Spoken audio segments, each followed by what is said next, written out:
Hello friends, welcome to I channel study for you. So guys, जैसा कि आज जो आपका एसएससी सीजीएल का 3 दिसंबर का सेकंड शिफ्ट का एग्ज़ाम हो गया दोस्तों, जिसका जो है मैं आपको बिल्कुल 100% एक्यूरेट आंसर के साथ जो है इस वीडियो में बताऊंगा। तो देख लेते हैं कि किस प्रकार के जो है आज आपके 3 दिसंबर के सेकंड शिफ्ट के एग्ज़ाम में जो है प्रश्न पूछे गए हैं। उससे पहले एक बात और दोस्तों, कि जिन्होंने भी अगर चैनल को सब्सक्राइब नहीं किया है तो एसएससी सीजीएल एग्ज़ाम से रिलेटेड पल पल की अपडेट के लिए जो है चैनल को सब्सक्राइब ज़रूर कर दीजिएगा। और बगल में ही आपको एक बेल आइकन यानी घंटे का निशान भी दिख रहा होगा, तो आप उसे भी जो है ज़रूर प्रेस कर दीजिएगा। तो चलिए वीडियो को स्टार्ट करते हैं। तो आज का जो आपका पहला क्वेश्चन आया था कि औरंगजेब की मृत्यु ये जो है किस वर्ष हुई थी। तो देखिए, मैं आपको बता दूं कि ये जो आपके औरंगजेब थे ना, ये भारत पर राज करने वाले ये जो है छठा मुगल शासक था। और इनकी मृत्यु की बात कर लें तो ये आपका 3 मार्च 1707 को जो है अहमदनगर में हुआ था। तो 3 मार्च 1707 आपका करेक्ट आंसर होगा। नेक्स्ट क्वेश्चन आपका यहाँ पर आया था कि जाट जटिन ये जो है किस राज्य का लोक नृत्य यानी फोक डांस है। तो देखिए, ये जो आपका जाट जटिन है ना, ये बिहार राज्य का जो है एक फोक डांस है। तो बिहार आपका करेक्ट आंसर होगा।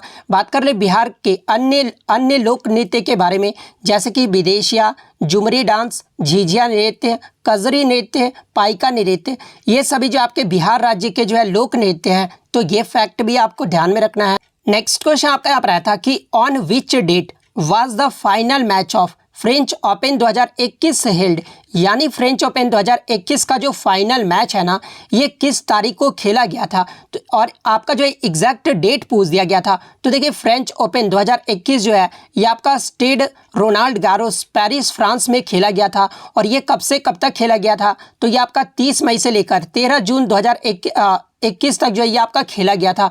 बात कर ले फ्रेंच ओपन 2021 का जो फाइनल मैच है ये किसके मध्य खेला गया, तो ये आपका नोवाक जोकोविच और आपके स्टेफोनेस सितसिपास के बीच जो है ये आपका फाइनल मैच खेला गया था। और जिसमें नोवाक जोकोविच ने जो है स्टेफोनेस सितसिपास को जो है हरा दिया था और फ्रेंच ओपन 2021 में पुरुष एकल का जो टेनिस का खिताब है वो जीत लिया था। तो आपका जो है फाइनल मैच का एग्जैक्ट डेट आपसे पूछा गया था, तो 13 जून 2021 आपका करेक्ट आंसर होगा। इसके अलावा एग्जाम में यहाँ से एक प्रश्न और बनता है कि फ्रेंच ओपन जो है ये किस कोर्ट पर खेला जाता है। तो देखिए, ये जो आपका फ्रेंच ओपन है ना, ये आपका क्ले कोर्ट पर खेला जाता है। वहीं अगर ऑस्ट्रेलियन ओपन की बात कर ले तो देखिए, ऑस्ट्रेलियन ओपन जो है ये आपका जनवरी यानी साल के पहले महीने में ही जो है ये आपका ऑस्ट्रेलियन ओपन खेला जाता है। और यूएस ओपन, दोनों जो ये आपके ओपन है ना, ये आपके हार्ड कोर्ट पर खेले जाते हैं। वहीं अगर विंबलडन की बात कर ले तो ये आपका जो है घास पर खेला जाता है। तो ये फैक्ट भी आपको ध्यान में रखना है। नेक्स्ट क्वेश्चन आपका यहाँ पर आया था, which mountain range separates Asia from Europe, यानी कौन सी पर्वत श्रृंखला जो है एशिया को यूरोप से अलग करती है। तो देखिए, ये जो आपका यूराल पर्वत श्रृंखला है ना, ये आपका जो है एशिया को यूरोप से अलग करता है। तो यूराल माउंटेन रेंज आपका करेक्ट आंसर होगा। नेक्स्ट क्वेश्चन आपका यहाँ पर आया था कि विच 5 year plan was based on agriculture and employment, यानी कौन सी पंचवर्षीय योजना में जो है कृषि और रोजगार पर आधारित। तो देखिए, ये जो आपका 5वीं पंचवर्षीय योजना था ना, जिसका कार्यकाल 1974 से 1978 तक रहा था।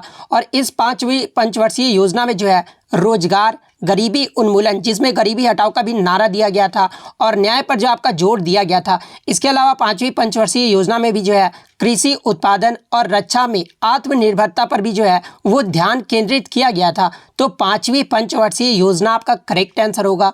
नेक्स्ट क्वेश्चन आपका यहाँ पर आया था कि निम्नलिखित में से कौन सी नदी जो है पंचनाद में शामिल नहीं है। तो देखिए, मैं आपको बता दूं कि पंचनाद होता क्या है। तो देखिए, पंचनाद एक ऐसा स्थल है जहां पर 5 नदियों का जब वो संगम यानी मिलन होता है। और वो 5 नदियां कौन कौन सी है, तो पहला आपका रावी हो गया, second Jhelum, third Sutlej, fourth आपका ब्यास और चिनाब। ये जो आपके 5 पंचनंद नदियां हैं।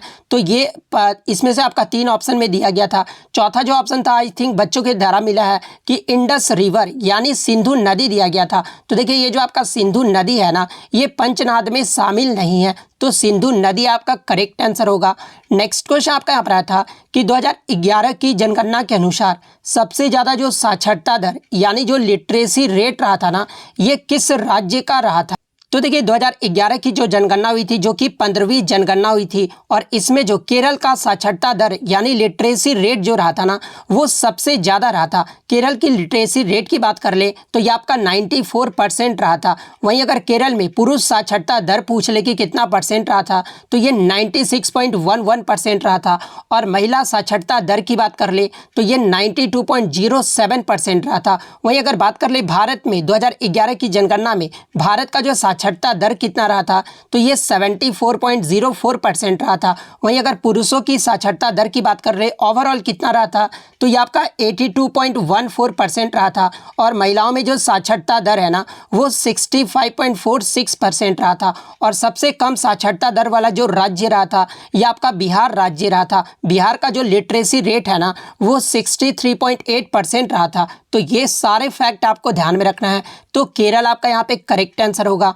नेक्स्ट क्वेश्चन आपका यहाँ पर रहा था कि किस भारतीय संगीतकार को जो है ऑस्कर और ग्रैमी अवार्ड दोनों जो है ये मिला हुआ है। तो देखिए AR रहमान ऐसे पहले भारतीय हैं जिन्हें ब्रिटिश भारतीय फिल्म स्लम डॉग मिलियनेयर में उन्हें संगीत के लिए जो है 2 ऑस्कर पुरस्कार जो है वो प्राप्त हुए थे।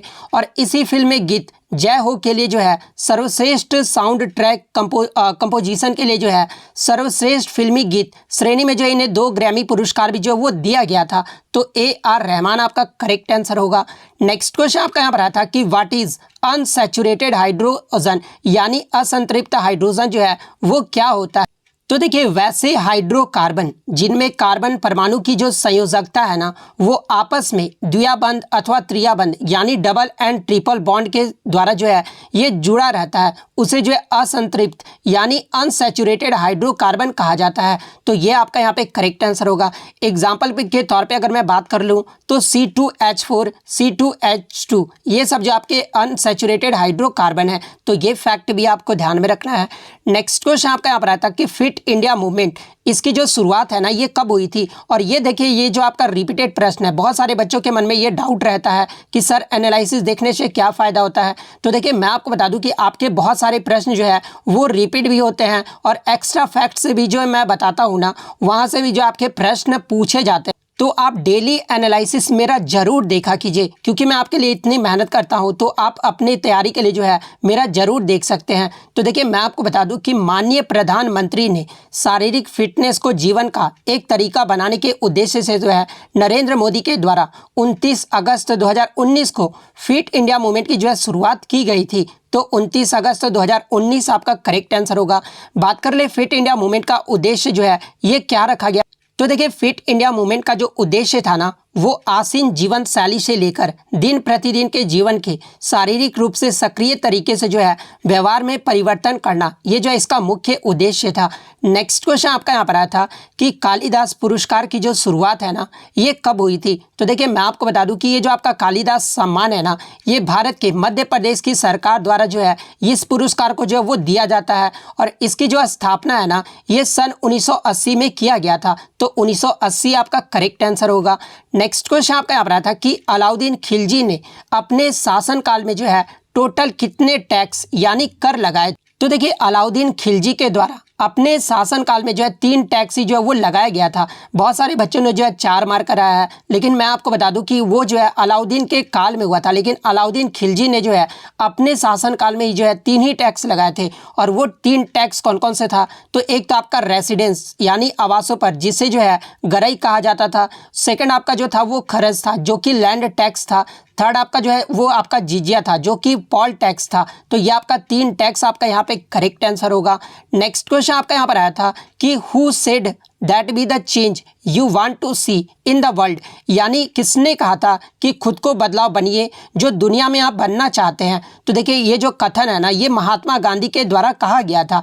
तो महात्मा गांधी आपका करेक्ट आंसर होगा। नेक्स्ट क्वेश्चन आपका यहाँ पर आया था कि which tissue mix up the husk of coconut, यानी नारियल की जो भूसी है ना, ये किस ऊतक से बनी होती। तो देखिए ये जो आपका नारियल का भूसी है ना, ये आपका स्क्लेरेन काइमा टिश्यू का बना होता है, तो स्क्लेरेन काइमा ऊतक आपका करेक्ट आंसर होगा। नेक्स्ट क्वेश्चन आपका यहाँ पर आता है कि 2 इंपॉर्टेंट एस्पेक्ट्स ऑफ डेमोक्रेसी, यानी लोकतंत्र के जो है 2 महत्वपूर्ण पहलू को बताना था। तो आपके ऑप्शन में जो दिया गया था इंडिपेंडेंस एंड इक्वेलिटी, यानी स्वतंत्रता और समानता। ये जो आपके लोकतंत्र के जो है 2 महत्वपूर्ण पहलू हैं, तो स्वतंत्रता और समानता आपका करेक्ट आंसर होगा। नेक्स्ट क्वेश्चन आपका यहाँ पर आया था कि अक्टूबर 2022 को केंद्रीय मंत्री हरदीप सिंह पुरी ने जो है एशिया का सबसे बड़ा संपीड़ित बायोगैस यानी सीबीजी संयंत्र का जो उद्घाटन है ना, ये कहाँ पर किया। तो देखिए अक्टूबर 2022 में केंद्रीय मंत्री हरदीप सिंह पुरी के द्वारा एशिया का सबसे बड़ा सीबीजी संयंत्र का जो उद्घाटन है ना, ये आपका संगरूर पंजाब में किया गया है, तो संगरूर पंजाब आपका करेक्ट आंसर होगा। नेक्स्ट क्वेश्चन आपका यहाँ पर आया था कि अंतर्राष्ट्रीय अहिंसा दिवस ये जो है किसके जन्मदिन पर मनाया जाता है। तो देखिए ये जो आपका अंतर्राष्ट्रीय अहिंसा दिवस है ना, ये महात्मा गांधी के जन्म तिथि जो कि 2 अक्टूबर को मनाया जाता है, और इसी महात्मा गांधी के जन्म दिवस के अवसर पर ही जो है अंतर्राष्ट्रीय अहिंसा दिवस के रूप में मनाया जाता है, तो महात्मा गांधी आपका करेक्ट आंसर होगा। नेक्स्ट क्वेश्चन आपका यहाँ पर आया था doctor Ambedkar centre of excellence, यानी जो ये आपका DACE योजना को जो है ना, ये अप्रैल 2022 में भारत के किस मंत्रालय द्वारा जो है ये शुरू किया गया है। तो देखिए देश योजना की बात कर ले तो अप्रैल 2022 में ये जो आपका union minister for social justice and आपका एम्पावरमेंट, यानी केंद्रीय सामाजिक न्याय और अधिकारिता मंत्री के द्वारा जो है ये आपका देश योजना जो है वो आपका शुरू किया गया है, तो केंद्रीय सामाजिक न्याय और अधिकारिता मंत्री आपका यहाँ पे करेक्ट आंसर होगा। और किस राज्य के द्वारा शुरू किया गया है, तो ये आपका यूपी राज्य के द्वारा जो है वो शुरू किया गया है, तो ये फैक्ट भी आपको ध्यान में रखना है। तो इतने क्वेश्चन जो है आज मुझे बच्चों के द्वारा मिले हैं जो कि 100% रियल और ऑथेंटिक है, तो मेरे मेहनत को लिए जो है वीडियो को लाइक ज़रूर कर दीजिएगा, और इसी तरह किसी भी एग्जाम का रियल एनालिसिस पाने के लिए जो है चैनल को सब्सक्राइब ज़रूर कर दीजिएगा। तो मिलते हैं नेक्स्ट वीडियो में, तब तक थैंक यू ऑल।